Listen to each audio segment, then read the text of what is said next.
मोहब्बत शरीफ। बिस्मिल्लाहिर्रहमानिर्रहीम।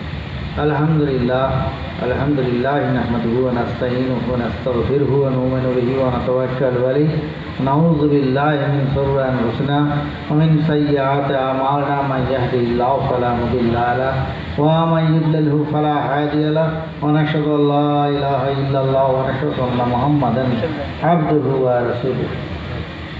उपस्थित हाज़रीन मजलिस, अस्सलामु अलैकुम व रहमतुल्लाहि व बरकातुहू। वालेकुम अस्सलाम व रहमतुल्लाहि व बरकातुहू।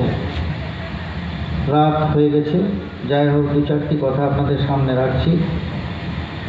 আপনারা জানেন নবী করিম সাল্লাল্লাহু আলাইহি ওয়াসাল্লাম হযরত মুহাম্মদ রাসূলুল্লাহ সাল্লাল্লাহু আলাইহি ওয়াসাল্লাম হচ্ছেন আমাদের আখের নবী, শ্রেষ্ঠ নবী, যিনি সর্বপ্রথম আল্লাহ পাকের সৃষ্টি এবং সর্বশেষে আমাদের এই দুনিয়ায় তার আগমন ঘটেছে। সেই নবী করিম সাল্লাল্লাহু আলাইহি সাল্লাম যে একটা উজ্জ্বল আদর্শ, সে কথা বলার অপেক্ষা রাখে না। যাই হোক, নবী করিম সাল্লাল্লাহু আলাইহি সাল্লাম যখন দোলনায় শিশু অবস্থায় ছিলেন, তিনি যেদিকে ঘুরে যেতেন সেদিকেই চাঁদ ঘুরত এবং সেই অবস্থাতে চাঁদের সঙ্গে তার কথা হয়েছে।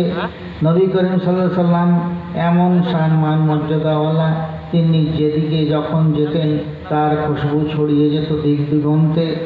নবী করিম সাল্লাল্লাহু আলাইহি সাল্লাম যেদিকে যেতেন গাছ নিয়ে পড়ত, তাকে শ্রদ্ধা জানাতো, আর পাহাড়ের পাথর তাকে সালাম জানাতো, আসসালামু আলাইকুম ইয়া রাসূলুল্লাহ বলে সম্বোধন করত। তিনি যেদিকে যেতেন সূর্যকে আড়াল করত মেঘ, তাকে ছায়া করে যেত। নবী করিম সাল্লাল্লাহু আলাইহি সাল্লাম এমন এক সময় ইসলাম এর প্রচারের সময়, তিনি ইসলাম প্রচারে যখন ব্রতী হয়েছেন, তার চাচা তাকে জিজ্ঞাসা করলেন, আপনি যদি সত্যি নবী হন তাহলে আপনি কি এই আমার হাতে কি আছে বলতে পারবেন?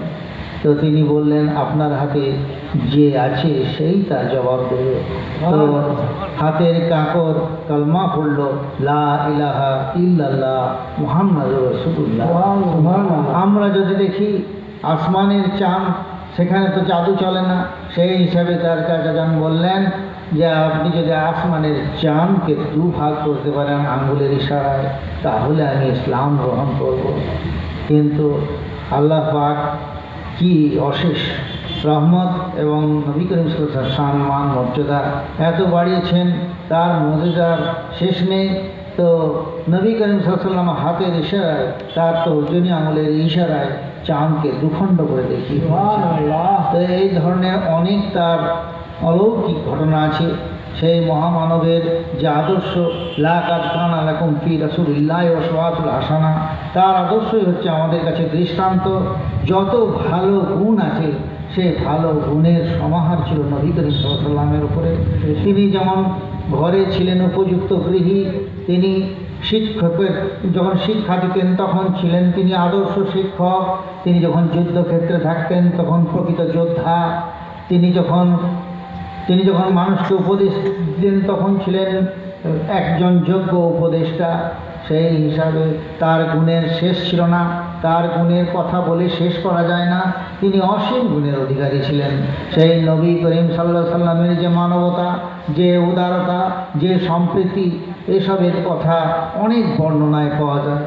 একবার এক বুড়িমা আরব দেশ ছেড়ে চলে যাচ্ছে, তার মাথায় পোঁটলা, সেই পোঁটলা সে বহন করতে পারছে না। নবী করিম সাল্লাল্লাহু আলাইহি সাল্লাম সেই বুড়ির কাছে গিয়ে বললেন, বুড়িমা আপনার এই পোঁটলাটা আমি কি বয়ে দিতে পারি? বললেন, হ্যাঁ একটু বয়ে দাও তো বাবা। তারপর তিনি যখন সেই আরব দেশ পার হতে চলেছেন, সেই সময় বিদায়কালে জিজ্ঞাসা করলেন, আচ্ছা বুড়িমা আপনি কোথায় যাচ্ছেন, কেন যাচ্ছেন? তিনি তখন বললেন, বাবা মোহাম্মদ বলে একজন লোক এসেছে, সে ইসলাম প্রচার করছে, সে খুব জুলুম করে নাকি শুনছি, তাই আমি এই দেশ ছেড়ে চলে যাচ্ছি। আচ্ছা, তারপরে বুড়িমা এবার পরিচয় জানতে চাইল, হে বাবা তুমি যে আমার এই উপকার করলে, পোটলাটা বয়ে দিলে এতক্ষণ ধরে, তুমি কে বাবা?